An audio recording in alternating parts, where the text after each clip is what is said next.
that blue dress today, but it's too small, so that didn't happen. But on the second day of court granting my divorce after 20 years, I wore that blue dress. And that day, I remember, I wanted to take it off right in the courtroom and burn it, but I might have been in contempt of court, so I didn't. But I kept that blue dress, and I'm glad I did, and it wasn't until now that I realized why. You know, I have that dress because of growth, mentally, emotionally, and spiritually. So this first confession is called Blue Dress. I love my man, and I love my ex-husband, and I love my ex-husband's girlfriend.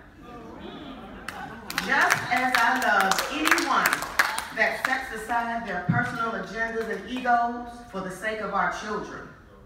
You see, we were married for 20 years, and little did we accept our children hid a lot of tears and faked a lot of fears for years, praying day in and day out, sores probably growing on their knees and elbows, struggling and wonder why their parents weren't like those on the Brady Bunch or Cosby Show.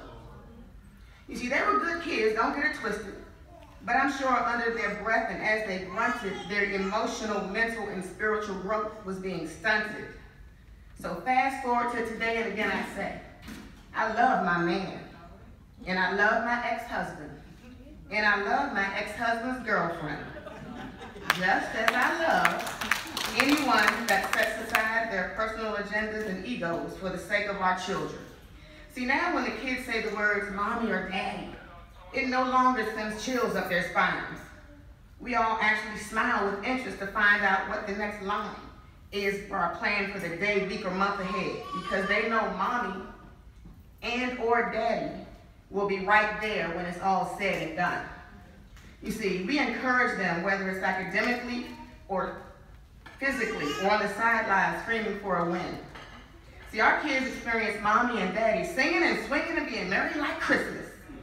Their friends looking in all like, wait, that's your mom's boyfriend? That's your dad's girlfriend? We all at the same table? What is this? You see, we laugh, we smirk as people wonder how could this be? Believe it or not, co-parenting works, not just on TV. Now, no, we don't double date or send soup to the other one when sick. We don't snuggle around the fire pit and have game night.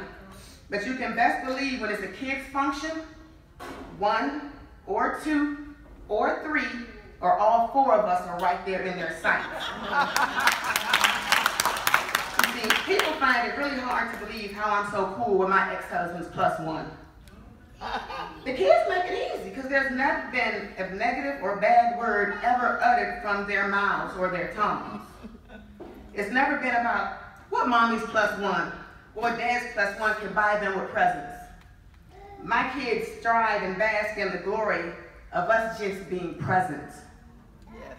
You see, road trips, flights, parties, proms, graduation, if it involves the children, we all pitch in, whether it's financially or just to help with decorations.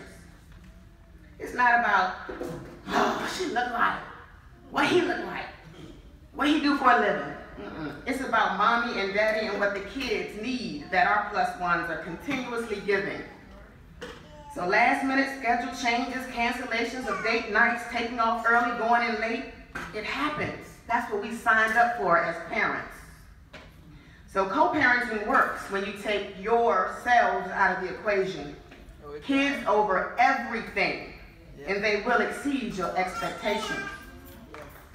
Now, although at times they don't verbalize their gratitude and I cringe and it's a little rough, but I sit back and marvel at the people they have become, their successes, and their respect for people. And that's thank you enough. So in closing, I say again, I love my man, and I love my ex-husband, and I love my ex-husband's girlfriend, just as I love anyone that sets aside their personal agendas and egos for the sake of